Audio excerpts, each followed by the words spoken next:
Hi everyone, my name is Maria Carmo. Today I'm here with Rick from Safety and Numbers. How are you doing, Rick? Hi, Maria. Very fine. Just a little bit of a throat, but for the rest, very happy working towards Fund 5 voting. As you know, we're in there with the proposal. Let's get to it. So tell me, why Cardano? You could do what you're doing anywhere else. Why did you pick Cardano? Well, because actually Cardano is following the same core reason of why I wanted to create Safety and Numbers Collective and the Ambassadors. That's namely inclusion.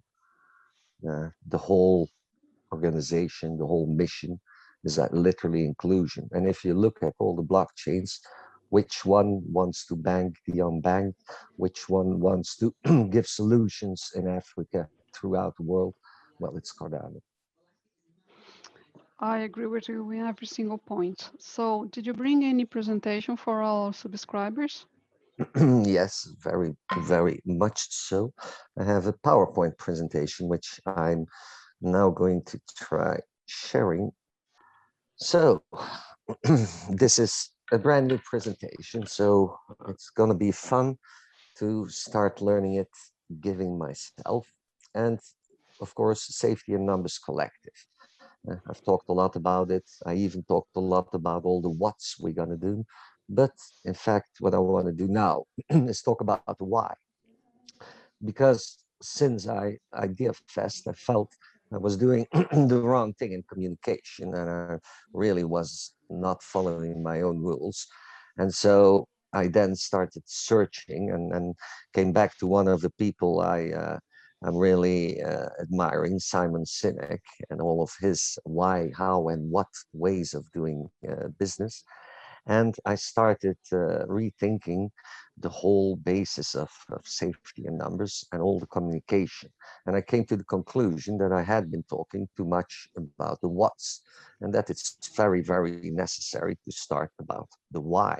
So actually, the why of my of SNC and why I did it, you can probably blame my mother, so to speak. Now, first of all, well, my mother was also a master in psychological and pedagogical sciences. And well, it's a nice title. She was the first to say, like, well, that doesn't mean much. It just means that you're capable in several years to have a whole lot of information that you can digest and fill in a few quizzes. But of course, she in fact was a teacher of teachers to be. And she actually considered like a classroom, and also in those sciences, you can actually say the whole society is some sort of classroom. Actually, a family is some sort of classroom. So she, of course, was very convinced of certain principles that are actually used in all sorts of teaching. And that's actually, if you have a classroom and you want to get the best out of the classroom, and then you need to have a few very basic principles you need to uphold. The first of all is we all deserve a fair chance to learn. That means that, well, you need to try to focus and get everybody on board if you want to have the best result, the best cognitive intelligence, because a classroom you could see as a DAO as well. If you want to get that, then you really need to make sure that everybody is involved and that everybody gets treated fairly. So that way, everybody rises to their highest potential. And in the end, that creates the best result. And then everything else that is also very important and mentioned is that you could say that, well, there are no bad pupils, as they say. They say, well, it's all about the environment. If you give a student the right environment, it will grow, it will outshine himself. And that's actually the same way how you do it when you teach your own children. What is very important for a child in a family to feel safe and then to have a chance to learn. So you can also say the same in everything, like an organization, a business organization. For me, it's the same principle. It's people feeling safe, safe to make mistakes, safe to do everything what they want to do, try out, test out, use their creativity and their brain. And in order to reach that, that's of course how they then is taught also in the psychological and pedagogical sciences. Interaction is vital. You cannot do that by sitting in your ivory tower and by just imposing everything. So what is interaction? It's communication. So in any case, communication is very vital. You cannot sit there and think that you know everything and that everything that you know will be the right solution for any of those individuals. So times change, mentalities change, generations change. So teaching should also change. So the way to do that is to always keep interaction. And then, of course, you have the what and the how that matters. Because what you say, everybody knows, but how you say it is equally important. Not even sure, but during the research that I did, I find out that every 16 or 17 words, we use a metaphor. And they did research, for instance, and just by changing one metaphor in a text, which would decide if you would be pro or contra going to war, one metaphor could make the difference in between people choosing to go to war or not. That's how powerful the how is. That's how interesting it is to see how Apple, just by the good words, by the correct how, uh, why they are a success and others are not. But of course, the way to really, really reach that is perhaps one of the most difficult ones. That's humility. If you want to respect and give respect, but humility is actually something that's for me way underrated because it was already a difficult feature when I was young, but in these days and age, humility is actually the last thing because everybody seems to think that they need to shout louder on every Twitter or internet account.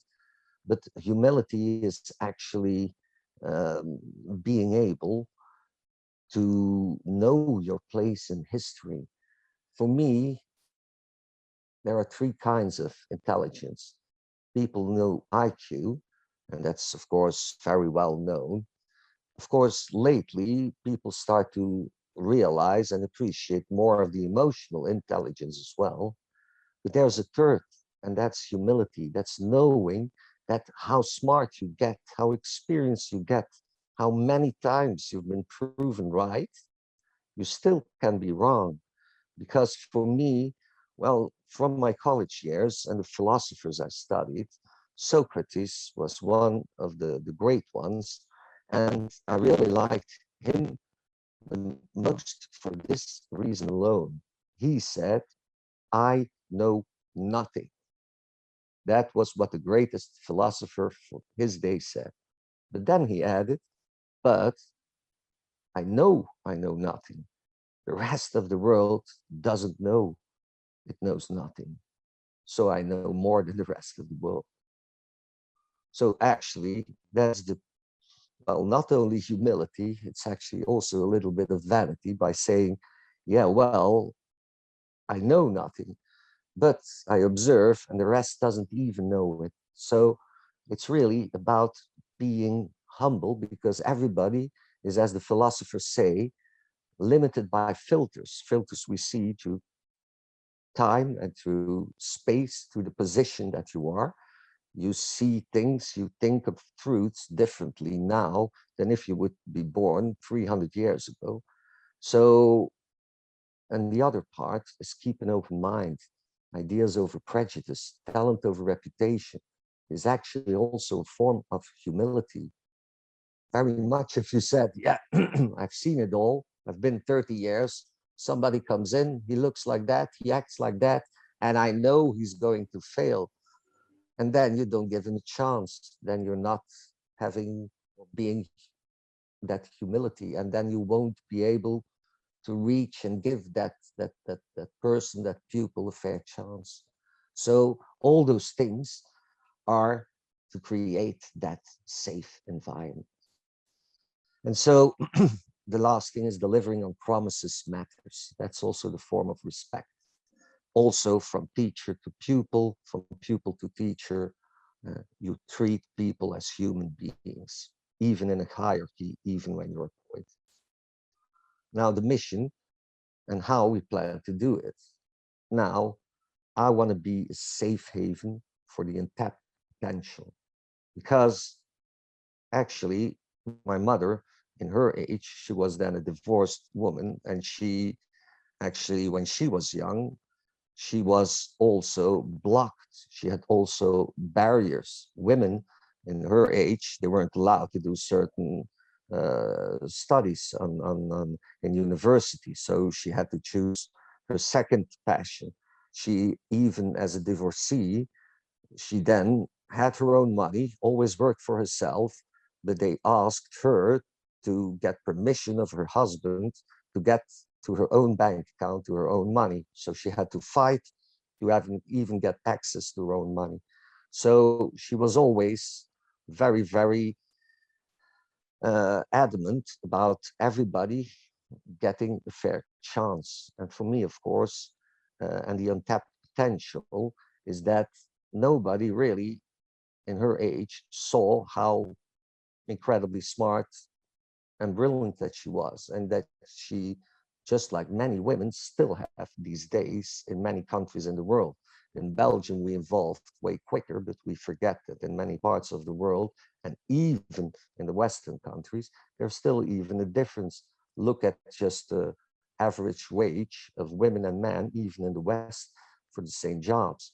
So prejudice, so barriers, and well, for the untapped potential is that perhaps that's actually me in a nutshell.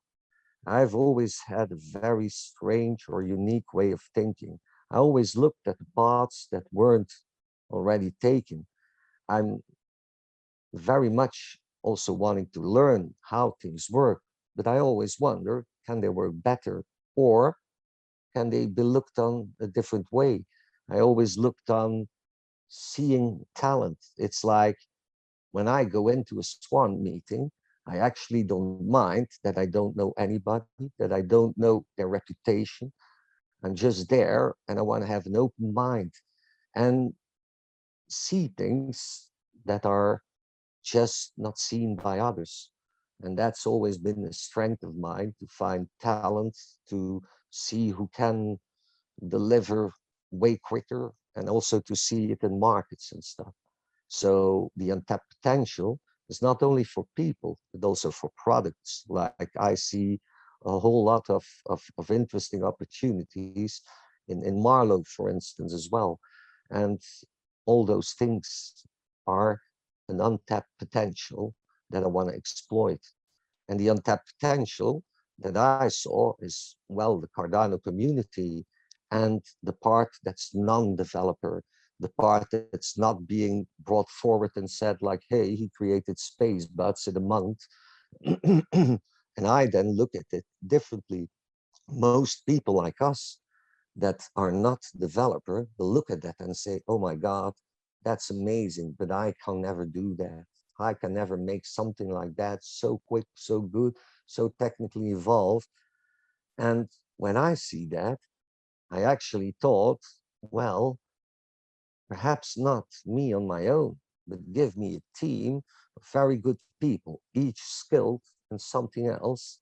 And then all together, we can show that. And I thought, if I have the ambassadors, they will be able to translate, but they will have so many other skills as well. And I'm going to use that in a construction. And that construction became the Safety in Numbers Collective. So it's the untapped potential of the ambassador that's actually also being used in the Safety in Numbers Collective.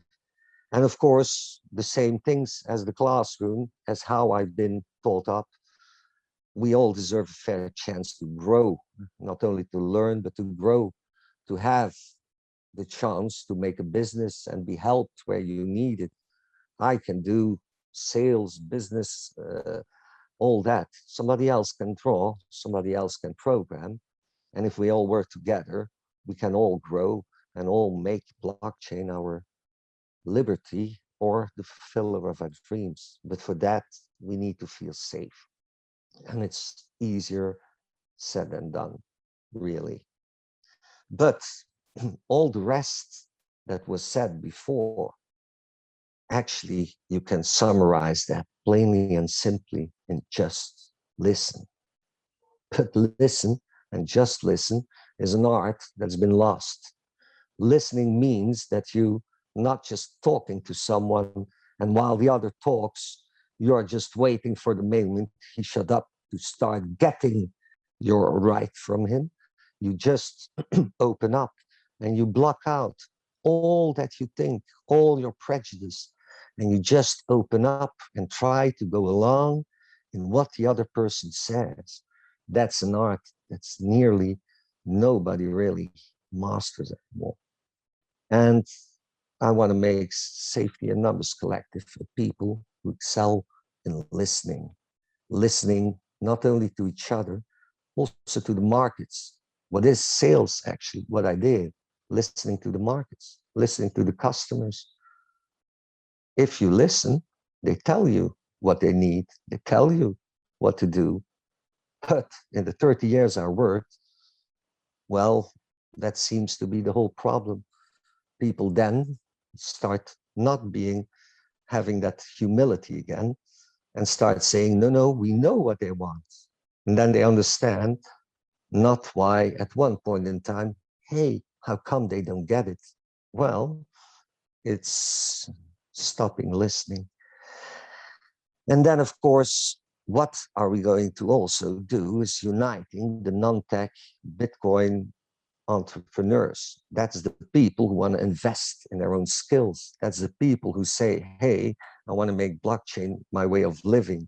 And it can be that you only have an hour now and that you then grow in 4 or 5 hours, but due time, when the chance is there, we help you and we get you completely on the blockchain. Uh, and then, of course, uniting the socially engaged, because Cardano, just like us, we want to help and have inclusion, and inclusion in a way with a commercial strategy, but in which helping people becomes profitable. So the better results we make, it means the better we will have helped all those people. And we're better to also do that in Cardano, where there are the most mission driven stake pools around, because we also want to help those developing countries, the Untapped, to have every bit of charity fund in all those Langbassador language communities we want to unite. We also want to have them all support local charity funds. So, and for that, of course, there are so many volunteers who are waiting and looking for a way to not only do something for Cardano and their community, and I can want to help them even leverage what they do, and also make sure that they even will get some compensation, because I want to create a Safety and Numbers Foundation as well, to be able to distribute revenue and collaboration from them. So the last thing is uniting complementary skills and people, because the whole structure that I made for that untapped potential, I said we have certain roles, and if we find that, we can make certain projects, and all those projects are then optimized for having ultimate, uh, yeah, if you want to use terms like cross-selling strategies and all sorts of other fun things, scale results, and every resource is used as much as possible. And so everything is then set to point that when the whole structure will be finished, we will have the ultimate surplus, because any of the projects that are that will form the Safety Number Collective, can be built and slowly survive. And we focus ourselves one by one. And of course, that's what I said, utilizing everything to the maximum. You can do things, and those things can then have positive effects on multiple projects. So now, in short, of course, we want to not only be that safe haven, but to leverage that safe haven of the untapped potential. And we all deserve the fair chance to grow. Everybody needs to feel safe. We're going to do it by just listen and then analyze to surprise. And that surprise part is something I cherish very dearly. And we're going to do that. What? By uniting, by finding common ground. And that's actually win-wins. I'm not going to build the whole structure itself. I'm going to look to other catalyst proposals who can fit in those puzzles and then collaborate with them. And so we're going to also utilize everything, of course, to the maximum, as I explained before. So finally, after my whole journey of the what, why, and how, especially for the why, I want to actually create that home, but that home for the Untapped. Not only the people, also the business models forgotten, the tools that aren't used by others, and all sorts of things, and combine them into business strategies and ways that nobody else figures out or tries. And the why is, of course, home for the Untapped, but the how, well, you can actually all summarize it in cherish your mistakes, cherish your doubts, just listen and analyze to surprise. That's actually the real basic point that from now on, I'm going to be talking about when I'm talking about safety in numbers. And then when you translate that to the Langbassadors, you get actually there why the Langbassadors. I want to be lifting barriers, like barriers for my mother, because she was a woman at the time, for barriers for the developing countries, because they don't have money, or they don't have access to education, or they just don't simply speak language. So the Langbassadors are not just to lift the barriers for the language, but the language barriers to and through blockchain. That's actually what the why of the Langbassadors is. And how we are going to do that, we want to be bringing communities together, because by explaining we include, by translating we bridge, by informing we unite. That's the core basis of the why and the how of the Langbassadors. So as you come to the origin of the Langbassadors, and why do you think that I'm suited to lead that? Well, me myself, just as paper master in applied economics, but most of all 30 years business to business of sales. And the first 7 years, I actually did a guide on a computer that then wanted to go in the internet, but that was in 92. And we then worked with publicity, and I learned win-wins, because the way we grew was actually through win-wins. And by selling publicity, you actually sell pure win-wins. But then afterwards, in my years in business to business sales, as I said, I sold in Belgium.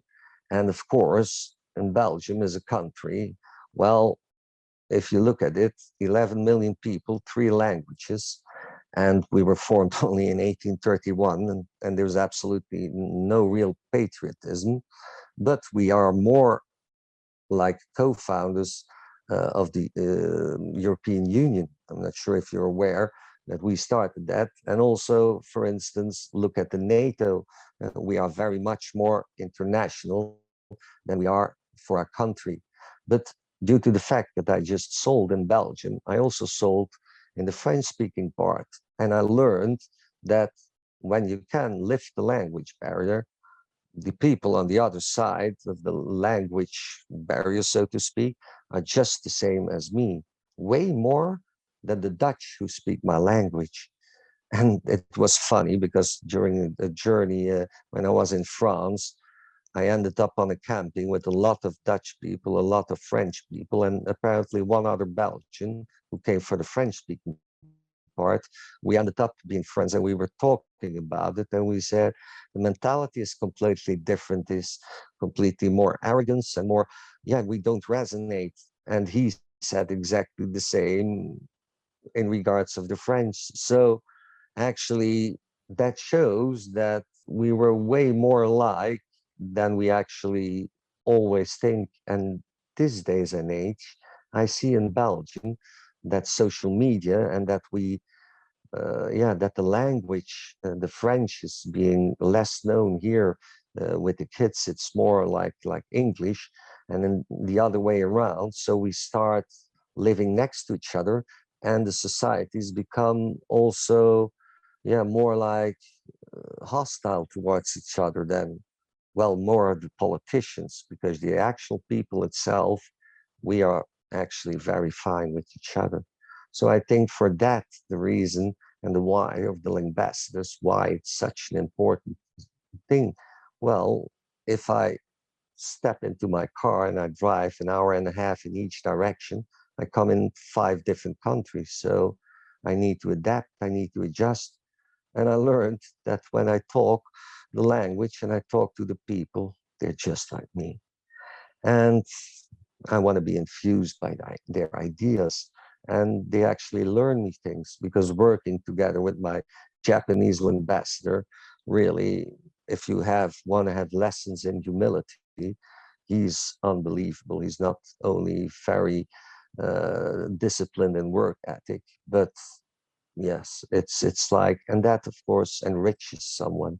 And yeah, you can only do that if you can communicate. So that's why the ambassadors actually are real languages. The whole country we have is one giant compromise.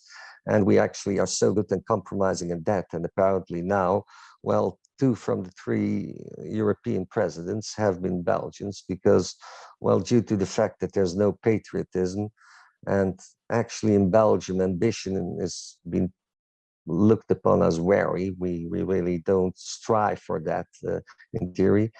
Well, due to the fact that that's the case, that there's not that real ambition, not that real, nobody really dislikes us. And since we are good, apparently, at fixing things and getting people eventually together, because it seems to work in a weird way in Belgium, we end up doing it for Europe as well. And so that's actually the whole point. Now, the what content, because the ambassadors, that's the current proposal. And we're going to do it by using pen, lifting the barriers. First of all, SSL education, as I call it. It's the ultimate flywheel accelerator, so to speak. That is what I see in education. When you give better education in blockchain, well, years to come, the results will be incredible. But our sort is not just the education for the developers, but for every average people, people from sales, people from teaching, people, accountants, people, plumbers, everybody will need to get on blockchain and have the chance to use the tool and the opportunity. So for that, we want to focus on what I call SSL, simplify, summarize, and then lift the language barrier. Because everybody says more and more and more podcasts, more. But what people need is also the summarizing and then a simple explanation, because most people, especially in developing countries, they do not have the time to spend hours researching. They want it short, they want it easily explained. And there are many people who want that certainly as a starter in blockchain. I started too in cryptos and I stayed for the mission, just like most of the people I meet in Cardano. And so we are then going to do with the prevention. Don't ask if we're too early, worry if we are not too late, because that's actually what some people seem to forget. In order to get prevention, you need a whole lot of content being made. And people now almost ask, like, okay, but well, in Africa, why would we want to have all that work and invest and spend catalyst money now? There are actually not that many users, but everybody hears the Cardano Foundation talking about 100 million by the end of 2022 and a billion by the end of 2026. Now, I'm not sure if and when we're going to reach that. And well, I think nobody can at this point in time. But still, the fact remains that through Atala Prism, we're going to onboard millions and millions and millions of people knowing absolutely nothing about crypto and the crypto world. And if they then have all their money and fall into a scam, a giveaway scam, or any of the others, they're going to lose not just the chance to go on a trip, but perhaps their whole life savings. And so we need to be able to prevent them and prevent them preferably in their own language. And so in order to do that, you need to have as much content as possible of good quality ready in their language for the moment the masses will be thrown onto blockchain. So I always was trying to explain why we are not too early, but from now on, I'm just going to say I worry, and I really am, if we're not too late, because 5 million people in Ethiopia, shouldn't they have prevention of scams in Amharic? I think so. And so then we come to the news. And of course, we have then informed and explained to and for the Untapped. That's also SSL news and not reputations.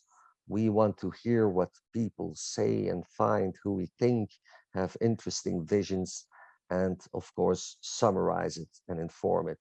But besides that, we want to also tailor to the more seasoned catalyst voters, so to speak, and we want to make thinking outside of the box content, in-depth and analytical programs, just like the Cardano Insider, and also the cherished mistake content, as I know it, asking the right questions, looking at things, haven't we done it wrong or not? And then, of course, we have in our whole thing what we're gonna do. In fact, with the Langbassadors, we create local hubs with global outreach, bridging language communities.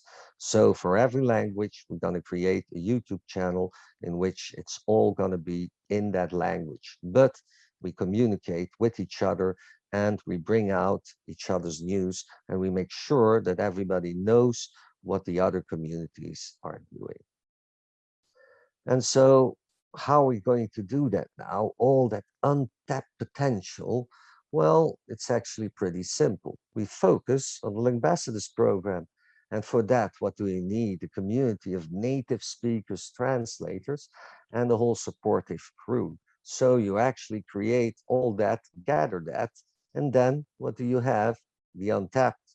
Very, very simple. All the other skills that they are there. Everybody says, look in the Cardano subreddit, the level of discussions, the quality is there. That's actually an axioma. So I said, I agree with it and I'm gonna test it out. And I must say, after my interviews with candidate ambassadors, I must fully agree. The level of skills outside of developers that I found is pretty amazing. And then, of course, besides that, I'm running around and looking at all sorts of catalyst proposals and see for collaboration, see for mergers. I already have 4 catalyst proposers who joined SNC. So that's the other way to grow. And then, of course, the creation by the SN project models. And in the end goal is that ultimate commercial entity, but that will grow automatically, just plain and simple.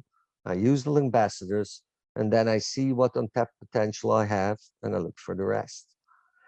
and you see the basic project models that I was speaking about. Yeah, of course, in the white paper, what people say, and I'm not even completely shown all the long-term growth paths and possibilities that we have. But as you see in the timeline, the Ambassadors program, focusing on media and education. And then, of course, I need to have marketing and artists to create the animation. So I'm creating then, of course, the house artists, and I want to make a shop, an auction for them. That's the next thing. And then, of course, the port side connection. Those are the talent pools, and we're going to do all sorts of consultancy uh, services with that. And you can see how it then ends. It starts with a simple shop. It needs to go to a complete NFT platform. The same with the business consultancies. And how I'm going to do that, that flywheel accelerator I'm talking about, via win-wins in Catalyst. They're already doing it with Pace, for instance. Pace is literally what I want with the flywheel accelerator. And the timing will be determined by either finding new and existing dedicated members or win-wins with Catalyst projects. If I find someone that wants to make one of the parts completely separate, I don't waste any more time. I don't get disturbed or set them too much to do. They can then do it because the basic remains. Safety in Numbers Collective is a collective of individual groups and members. And so you see here then, again, the same thing explained in another little diagram, the translators, the content creators, the Untapped, and we're going to have natural organic growth like that. And in the meanwhile, we scout for other projects. So that huge construction starts with the Langbassadors, and automatically, by adding the win-wins, we end up to the Safety and Numbers Collective and Foundation. And they're all self-sufficient projects. And then, of course, here the Langbassador profile. As you see, we're going to need a whole lot of people per language community. So you have the translators who translate text, proof listens to audio files. Then you have narrators. You can only be a narrator, or you can also say, oh, I want to do both, narrate and translate. But those narrators do like the videos you saw, the animation, they do the speech. And then you have presenters. When we have that virtual studio format running, we will have then presenters who get even edited inside the virtual studio. And we're going to have, of course, a site, because we say, well, all those presenters, they can do it for the ambassadors for Cardano, but actually, by doing it, they become blockchain translator experts, and there are professional translators as well. So I want to have a platform and give them the opportunity to, as a group, to come out and find businesses and other people who want to pay for their services. And in order to get onto that as a professional translator, you just need to do one translation per month. And as a real ambassador, presenter, or narrator, we hope you do one translation a week. And if you're just a freelance volunteer, you just do it whenever you want, whenever you want. So we have a possibility for everybody, even if you just have 1 hour or 3 or 4 hours. So to conclude, if you want to join us, we always ask, don't work for us, work with us. And our aim, of course, is to lift the barriers. So let's open the gate for everyone. Hi, Rick. I think it was very rich, your presentation, with many, many details about the proposal. But I'm an educator. I love education, and I love the fact that you're putting a proposal to lower barriers across the table for all languages. So it's music to my ears, because I remember when I got here, found one, I was the only one talking about education. Everybody was talking about IT stuff. Everybody everyone was talking about technology, and I was the only one, education, education, education. And see you here, we are going for round 5. It's such a pleasure to have you to actually present all that you're doing in the community. The only thing I would like actually to ask you, because I am part of Lovelace Academy, and it's a small team, it's 3 people, and we do everything between ourselves. How are you gonna hire these people? What is exactly you looking for? Like the person have to have a good voice, need to know how to teach, have to be passionate about Cardano. How do you pick the people? Well, I have not a fixed profile. First of all, what you need to do is want to invest in yourself in any point of case, and then have a certain talent. And that talent, I can look and fit it in somewhere. If you have a good voice and you can present, why not?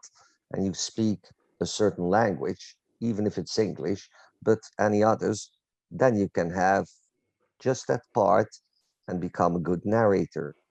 And almost everybody who isn't born in the United States or in Great Britain speaks a native language. So that's already one quality I can very much use.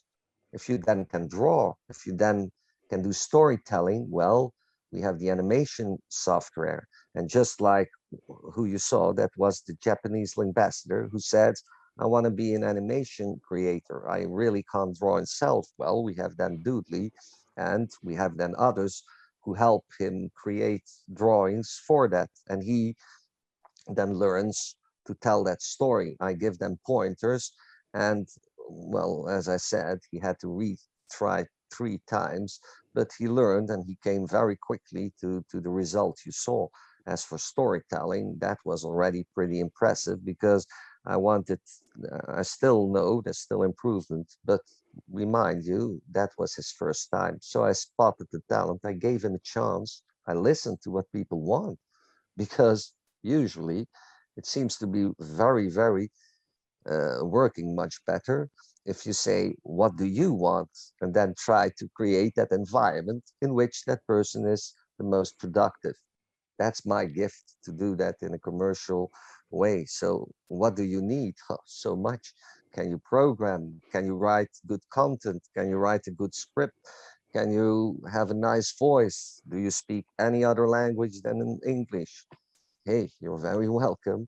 I can use you. 3D artists, oh my God, animations. That's not a problem.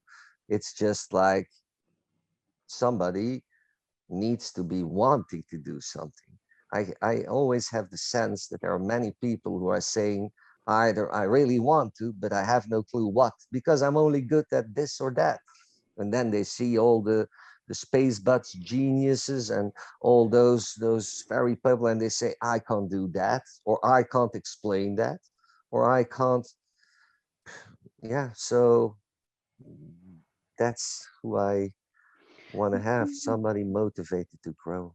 Right there, you just touch bases in things that are important. Motivation, right? People need to be Mhm. motivated and want to be involved in this world that we are involved. I love the content that you made for blockchain.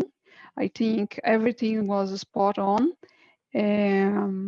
How much are you asking in the fund 5? Are you come back for my funds later on? Are you gonna wait? How does it work? Fund 5, I'm asking for 42,000 US dollars. And the reason is, I'm in the ADA news in African languages. But what I noticed by listening to my candidate ambassadors is that literally almost no one there can actually afford even an investment of 50 or 100 US dollars, especially since, unfortunately, now with COVID and all the lockdowns and all the new variations, it's really a disaster economically. And many of them have actually even had to back down. I had lots of them either being sick, COVID themselves, heavily sick because vaccines and everything else. The whole India team has disappeared. I haven't heard from the South African for 3 weeks and all sorts of stuff. And all the while you then have all that, it's sometimes so strange that we are busy trying to help them and that we seem to forget that right now they're already really needing help. And so in that case, the loan fund is just to be able to give, for instance, the Filipinian ambassador who did the narration and the translation, she will also do in Tagalog. But for the narration, she had to do it at 4 a.m. in the morning to have at least some sort of silent environment, but she can't afford for a decent mic with the filter, the plop filter on top of it. For that, I should be able to offer a loan fund so she can loan 150 US dollars to buy one. And then the moment the revenue comes from all that and we start generating that, she can then pay back that to the loan fund. So the next ambassador will be helped as well. So the ambassadors, that loan fund is supposed to be the start and will be fueling not only African ambassadors, but throughout the world.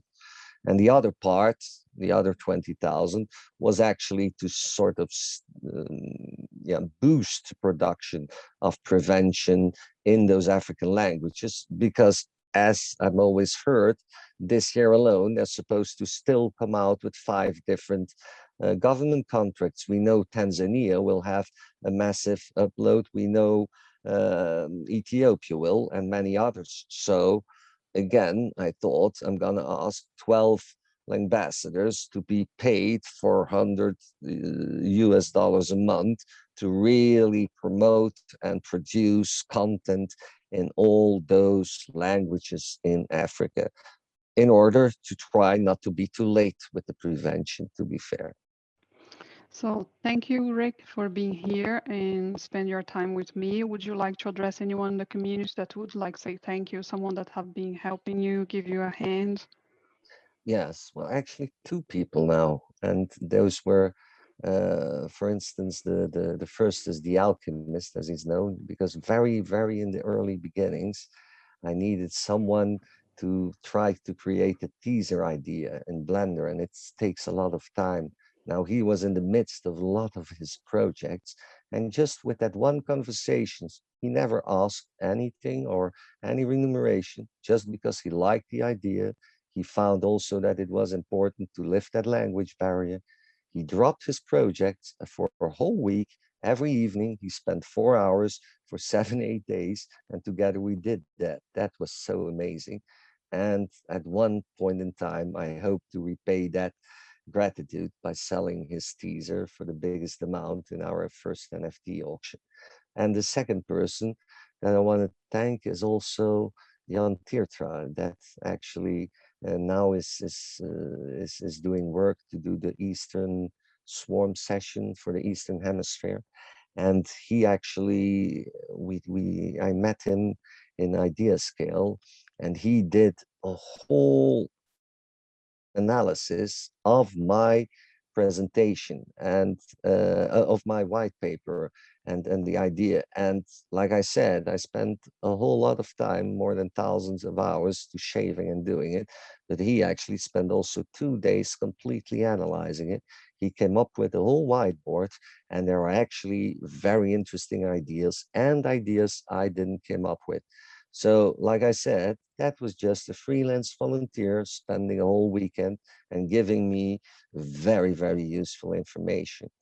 And I just listened. And I want to thank them both. So Rick, thank you very much and I see you soon. Bye bye. Bye bye.